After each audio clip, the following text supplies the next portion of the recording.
नमस्कार. आजच्या भागामध्ये इथे नानासाहेब आपल्या रूममध्ये आराम करत असतात आणि तेवढ्यातच तिथे ऐश्वर्यासुद्धा आलेली असते. ऐश्वर्या मुद्दामून आता हातामध्ये दुधाचा ग्लास घेऊन आलेली असते, कारण तिला नानांच्या रूममध्ये येऊन आता मृत्यूपत्र शोधून काढायचं असतं. तेव्हा ऐश्वर्या आता नानांच्या रूममध्ये आलेली असते आणि ती ड्रॉवरमध्ये नानांच्या उशाखाली ती चावी शोधण्याचा प्रयत्न करत असते, पण तिला कुठेही ती चावी सापडत नाही. तेव्हा ऐश्वर्या जात असताना तिला आता 4 भावंडांचा इथे फोटो दिसतो. तेव्हा तो फोटो बघितल्यानंतर त्याच्यामध्ये सौमित्राला बघितल्यानंतर तिला खूप जास्त चीड येते आणि ती लगेचच ती फ्रेम आता खाली करते. ती फ्रेम खाली केल्यानंतर इथे चावी ऐश्वर्याला त्या फोटोच्या मागे सापडते आणि चावी सापडल्यानंतर ऐश्वर्याला खूपच जास्त आनंद होतो. ती लगेचच त्या चाव्या स्वतःच्या हातामध्ये घेते आणि त्या निरखून बघत असते, कारण त्या चाव्या कपाटाच्या असतात आणि कपाटामध्येच आता मृत्यूपत्र ठेवलं असेल असं ऐश्वर्याला वाटत असतं. त्यामुळे ती आता कपाट उघडायला जाते, तर एक दरवाजा उघडत नाही. त्यानंतरला ती दुसऱ्या बाजूला जाते. तिथे गेल्यानंतर आता चावी लागल्या लागल्या दरवाजा मात्र उघडलेला असतो. ऐश्वर्याला खूप जास्त आनंद होतो. रूममध्ये कुणी यायच्या आधी तिला आता ते मृत्यूपत्र शोधून काढायचं असतं. ती आता कपाटामध्ये बघत असते, ड्रॉवर उघडत असते. ती इथे बॅग वगैरे ठेवलेले असतात, त्या सगळ्यामध्ये ती चेक करत असते. नंतरला एक फाईल ऐश्वर्याच्या हातामध्ये लागते. ती फाईल उघडल्या उघडल्या आता त्याच्यामध्ये नानासाहेबांनी तयार केलं मृत्यूपत्र तिला आता भेटतं आणि ते सगळं काही फोटोज ती आपल्या मोबाईलमध्ये काढते. त्याचे फोटोज आता प्रॉपर्टीच्या पेपरचे आणि मृत्यूपत्राचे जे काही पेपर्स असतात त्याचे फोटोज आता तिने आपल्या मोबाईलमध्ये काढून घेतलेले असतात आणि पुन्हा फाईल जशी असते तशी ड्रॉवरमध्ये ठेवून दिलेली असते. त्यानंतर इथे सुमित्रा आपल्या रूमच्या दिशेने जात असते. ऐश्वर्या इथे आपलं काम करत असते. सुमित्रा आता थोड्या कालावधीसाठी बाहेर आलेली असते. ती रूममध्ये जात असताना दरवाजा उघडणार तेवढ्यातच जानकी आवाज देते आणि जानकी म्हणते की आई. तेव्हा सुमित्रा म्हणते, हां जानकी बोल ना. तेवढ्यातच इथे आता सुमित्रा रूममध्ये येताना थांबते आणि ती आता जानकीने आवाज दिल्यामुळे बाहेर जाते. तोपर्यंत इथे आता ऐश्वर्या चावीने इथे दरवाजा लॉक करण्याचा प्रयत्न करते. तेव्हा इथे जानकी म्हणत असते की आई, मी काय करू तुमच्या ह्या विसरण्याच्या स्वभावाचं. सुमित्रा म्हणते, काय झालं गं? जानकी म्हणते, आई तुम्ही तुमची औषधं तरी घेतलीत का? अहो औषधं न घेता कशा काय जात होता तुम्ही झोपायला? हे बघा, नानांची काळजी घेता घेता तुम्ही स्वतःकडे दुर्लक्ष करू नका, नाहीतर तब्येत बिघडेल तुमची. तेव्हा इथे आता जानकीने औषधं दिल्यानंतर सुमित्रा ती औषधं घेते आणि ती म्हणत असते की बरं झालं तू आणून दिलीस, मी तर पूर्णपणे विसरलीच होते. तेव्हा जानकी म्हणते, मी असताना तुम्हाला ही काळजी करायची अजिबात गरज नाही आहे, मी आहे ना तुमची काळजी घ्यायला. आणि इथे आता पाण्याचा ग्लास ते आपल्या हातामध्ये घेते आणि आता विश्रांती घ्या असं म्हणते. तेव्हा इथे आता जानकी तिथून गेल्यानंतर सुमित्रा रूममध्ये येते. तोपर्यंत ऐश्वर्या दरवाजा लॉक करून इथे नानांच्या पायाजवळ बसून असते. तेव्हा सुमित्रा म्हणते, काय गं तू इथे काय करतेस? मी सांगितलं होतं ना यांच्या रूमच्या बाहेर आजूबाजूला सुद्धा फिरकायचं नाही म्हणून, मग काय करतेस तू इथे? तेव्हा ऐश्वर्या म्हणत असते, हे बघा आई असं नका करू, मी इथे तुमच्यासाठी आली आहे. 2 मिनटं नानांना बघावं अशी माझी इच्छा झाली, म्हणून नानांना बघून मी जाणारच होते. पण तुमच्यासाठी येताना मी इथे कोमट दूध घेऊन आले, तुम्ही रात्रीचं जेवत नाही ना म्हणून. तेव्हा इथे आता सुमित्रा म्हणत असते, बास झाली तुझी नाटकं, ही तुझी नाटकं बंद कर. तुला माझी एवढी जर काळजी वाटत होती तर माझी औषधं कुठे आहेत? माझी औषधं घेऊन आलीस का रूममध्ये? अगं मला जानकीने माझी औषधं आणून दिली आणि तू काय इथे देखावा करायला आली आहेस? दुधाचा ग्लास घेऊन आली आहेस आणि ते सुद्धा माझ्यासाठी. मी अजिबात तुला इथे थांबू देणार नाही आहे, कळलं ना? आताच्या आता इथून बाहेर जा बरं. ऐश्वर्या म्हणते, आई तुम्ही प्लीज एकदा माझं ऐकून तरी घ्या ना, नाहीतर हे दूध तरी घ्या, एवढं दूध तरी पिया ना. तेव्हा सुमित्रा म्हणते, सांगितलं ना इथून जा म्हणून. तेव्हा आता इथे सुमित्राने ऐश्वर्याला रूमच्या बाहेर हकलून दिलेलं असतं, पण तिला माहिती नसतं की तिने रूममध्ये येऊन नेमकं काय केलेलं आहे. नानांनी सुद्धा आपले डोळे बंदच करून ठेवलेले असतात. त्यांनी आता ऐश्वर्याचं कारस्थान बघितले की नाही हे सुद्धा सांगता येणार नाही. तर इथे नानांना झोपलेलं बघून आता ऐश्वर्याने आपला डाव साजलेला असतो. नाना इथे शुद्धीत नसल्यामुळे ऐश्वर्याला आता जे काही कारस्थान करायचं असतं ती करून मोकळी होत असते. प्रॉपर्टीच्या पेपरचे सगळे फोटोज मोबाईलमध्ये असतात, मृत्यूपत्राचे सुद्धा. त्यानंतर इथे आता जानकी बाहेर उभीच असते.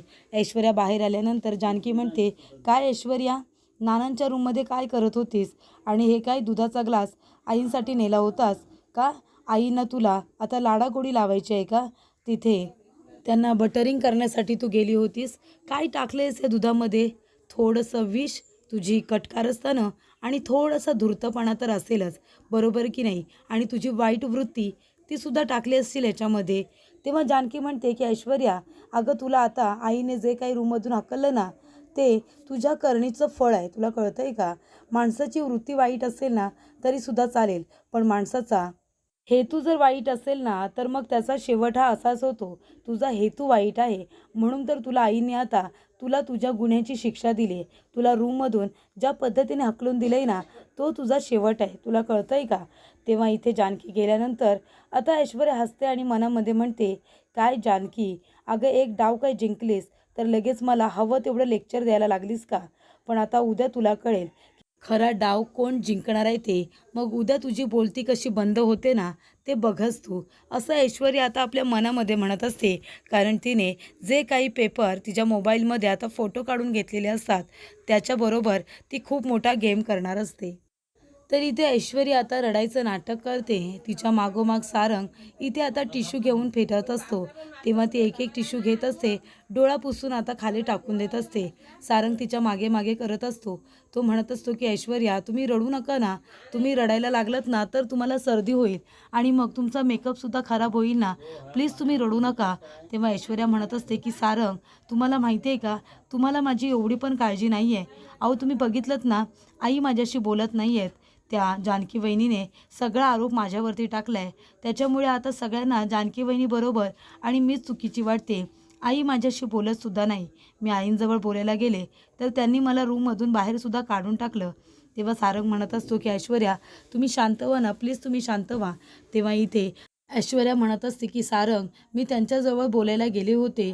त्यांच्याशी प्रेमाने बोलत होते. त्यांच्यासाठी दुधाचा ग्लास घेऊन गेले होते. कारण त्या रात्रीच्या जेवत नाही म्हणून त्यांच्यासाठी कोमट दूध घेऊन गेले. तर त्यांनी माझ्या कानाखाली मारली. तुला माहिती आहे का सारंग, ती कानाखाली आहे ना, माझ्या गालांवरती नाही उठले तर माझ्या मनावरती त्याचे आघात झालेत. किती वाईट वाटलं असेल मला. तेव्हा सारंग म्हणतो, ऐश्वर्या तुम्ही एक काम करा ना. जानकी वहिनी कसं आपली बाजू आईला प्रेमाने समजावून सांगते, व्यवस्थित समजावून सांगते, तसं तुम्हीही सांगा ना. तेव्हा ऐश्वर्या म्हणते, तुम्हाला काय वाटतं सारंग, मी आईंजवळ व्यवस्थित बोलायला गेले नसेन का? तुम्हाला माहिती आहे काल रात्री काय झालं? तेव्हा इथे आता ऐश्वर्या सांगत असते, आई हे बघा मी तुमच्यासाठी कोमट दूध घेऊन आले. तेव्हा सुमित्रा म्हणते, तू आणि कोमट दूध कशाला आणलेस माझ्यासाठी? आणि काय त्याच्यामध्ये विष वगैरे घातलेस की काय मला मारायला? तुला काय वाटलं ऐश्वर्या, मी तुझ्यावरती लगेच विश्वास ठेवेन का? तू जे काही केलेस ना त्यासाठी मी तुला कधीच माफ करणार नाही आहे, कळलं तुला? तेव्हा ऐश्वर्या म्हणते, आई असं काय करताय? अहो तुम्ही रात्रीचं जेवत नाही म्हणून तुमच्यासाठी कोमट दूध घेऊन आले. प्लीज तेवढं तरी तुम्ही प्या ना. त्याच्यामध्ये मी कशाला काही टाकेन? तुमचा काहीतरी गैरसमज झाला आहे. जानकी वहिनीने तुम्हाला माझ्या विरोधात भडकवलं आहे. तेव्हा सुमित्रा म्हणते, जानकी असं कधीच करू शकत नाही. कारण माझा तिच्यावरती पूर्ण विश्वास आहे. तिची वृत्तीच नाही आहे ग ती वृत्ती तुझी आहे. तू मला तिच्या विरोधात भडकवतेस, पण तिने आता खरा चेहरा तुझा माझ्यासमोर आणला आहे. त्याच्यामुळे आता मी तुझ्यावरती विश्वास ठेवणार नाही आहे, कळलं ना? तू जे काही कटकारस्थानं करतेस ना ते आता थांबव. त्याचा काही उपयोग होणार नाही आहे. आणि हा दुधाचा ग्लास जो तू माझ्यासाठी घेऊन आली आहेस, मी तुला काय वाटलं लगेच पिणार आहे का ते दूध? अजिबात पिणार नाही आहे. आत्ताच्या आत्ता इथून बाहेर हो, चालती हो इथून.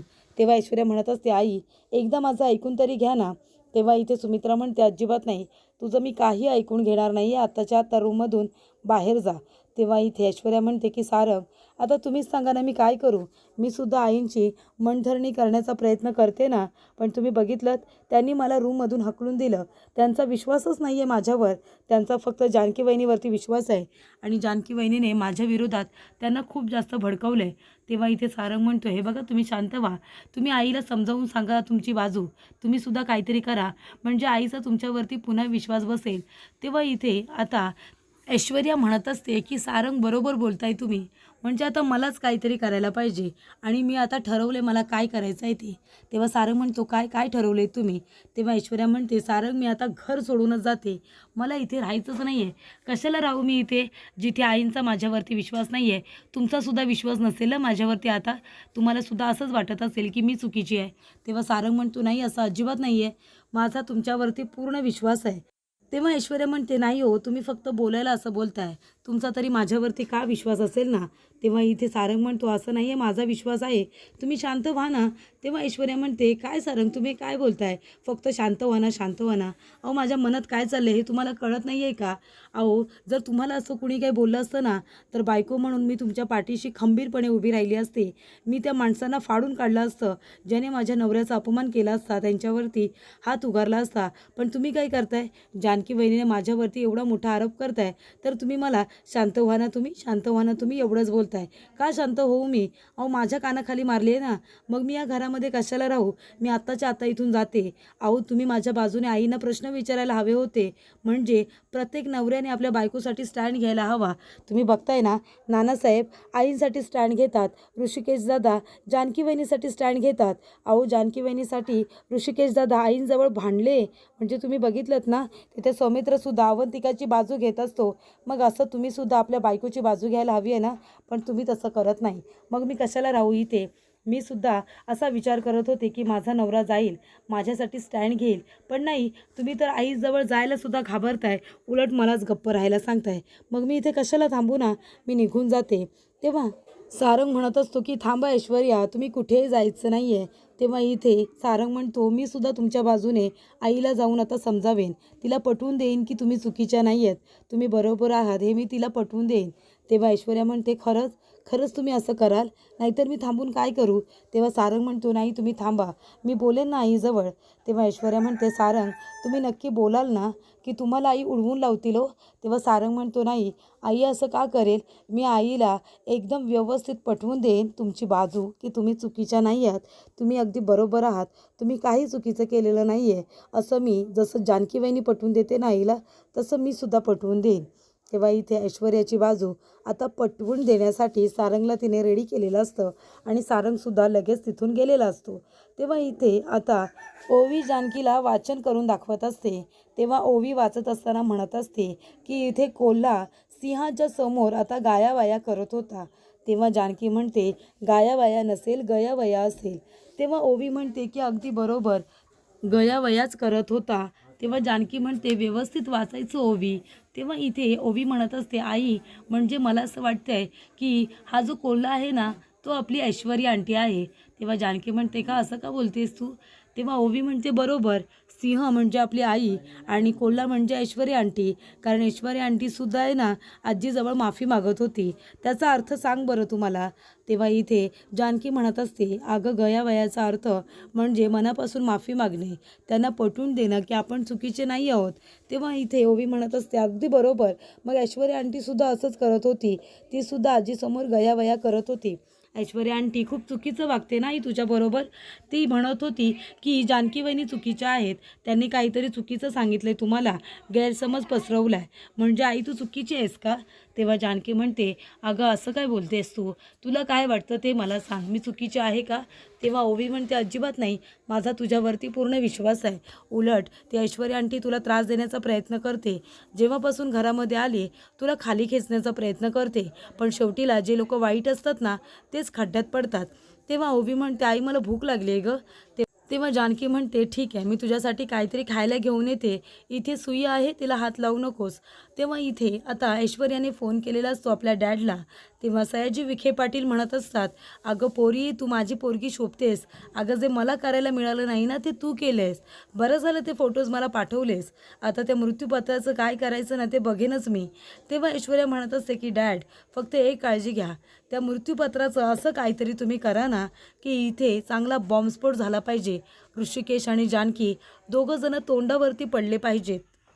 तेव्हा इथे सयाजी विखे पाटील म्हणतात की आता तू बस, माझ्यावरती ही कामगिरी सोड. तेव्हा ऐश्वर्या म्हणते की डॅड, ते नानासाहेबांचे वकील आहेत ना शहाणे, त्यांनासुद्धा बोलावून घ्या. तेव्हा इथे आपली माणसं गेली आहेत असं सुद्धा आता सयाजी पाटील म्हणतात आणि आता फोन ठेवून देतात. तेव्हा इथे आता शहाणे वकिलांना दोन माणसं रिक्षामधून पकडून घेऊन येतात आणि सयाजी विखे पाटील यांच्या पायाजवळ सोडतात. तेव्हा इथे सयाजी काका म्हणत असतात, काय रे तुमचं वागणं, पाहुण्यांजवळ कुणी असं वागतं का? उठा उठा शहाणे, उठा, बसा इथे, तुम्हाला मी इथे माझ्या कामासाठी बोलावले. तेव्हा शहाणे म्हणत असतात, पण कशासाठी, का तुम्ही मला इथे घेऊन आलात, ते सुद्धा अशा पद्धतीने? तेव्हा सयाजी विखे पाटील म्हणतात, अहो तुम्ही नानासाहेबांचे वकील आहात, मग इथे मी माझं काम करण्यासाठी तुम्हाला बोलावले. एक काम करायचं, नानासाहेबांनी जी विल तयार केले, जे मृत्यूपत्र तयार केलं आहे ते पूर्णपणे बदलायचं आहे आणि मी जसं सांगेन ना तसंच इथे आता मृत्यूपत्र तयार करायचं. तेव्हा शहाणे म्हणतात, असं मला करायला सांगू नका हो, नाहीतर मला नरकातसुद्धा जागा मिळणार नाही. तेव्हा इथे सयाजी विखे पाटील म्हणतात, मग ठीक आहे, आता मी तुम्हाला आहे ना डायरेक्ट स्वर्गातच पाठवतो. तेव्हा इथे सयाजी विखे पाटील आता पिस्तूल इथे शहाणेंना दाखवतात. तेवढ्यात शहाण्यांचा फोन आलेला असतो. तो फोन आता घरून आलेला असतो. तेव्हा सयाजी विखे पाटील म्हणतात, मग आता फोन घरून आलाय, काय सांगायचं घरच्या लोकांना, स्वर्गात पाठवलंय म्हणून सांगू का? तेव्हा आता इथे सयाजी विखे पाटील यांनी त्या शहाणे वकिलांना खूपच जास्त घाबरवलेलं असतं. त्यानंतर इथे आता सुधाकर रील्स बघत बसलेला असतो. तेव्हा जानकी तिथे येते आणि म्हणते, सुधाकर दादा, अहो इथे काय करताय तुम्ही? तुम्हाला इथे नानांची काळजी घेण्यासाठी आम्ही बोलावले ना, मग जा त्यांची काळजी घ्या, इथे असेच का बसलंय? तेव्हा सुधाकर म्हणत असतो, नाही नाही, ते जरा ब्रेक घेतला होता ना म्हणून, आणि मी उगाचच बसलो नव्हतो, मोबाईलवरती महत्त्वाची रील्स बघत होतो. बघा याच्यामध्ये काय सांगितलं जात आहे, अपशकुनाची 3 कारणे. एक म्हणजे तुळशी ही सुकत जाणे, जी तुळस असते ना ती सुकत जाणे. दुसरं म्हणजे काच फुटणे आणि तिसरं म्हणजे दुधाने भरलेला काच फुटणे. ह्या अपशकुन करणाऱ्या गोष्टी आहेत. हे आता जानकीला सांगितलेलं असतं. तर पुढील भागामध्ये आपण बघूया. इथे आता ऐश्वर्या म्हणत असते की जानकी वहिनीने माझ्याबद्दल तुमच्या मनात गैरसमज निर्माण केला आहे, कारण त्यांना या घरामध्ये त्यांचं स्थान बळकट करायचं आहे म्हणून. तेव्हा सुमित्रा म्हणते, अगं का जानकी असं का करेल? अगं ती मुळातच खूप चांगली आहे, ती तुझ्यासारखं करणार नाही, ही वृत्ती आहे ना तुझी, त्याच्यामुळे तुझ्याबद्दलच बोल. तेव्हा ऐश्वर्या म्हणते, ठीक आहे आई, मी सुद्धा तुम्हाला दाखवून देते की जानकी वहिनी चुकीच्या आहेत आणि मी बरोबर, हे मी सिद्ध करून दाखवेन. तर इथे ओवी धावत जात असताना जानकीला धक्का लागतो आणि दुधाचा ग्लास आता भरलेला खाली पडतो आणि फुटतो.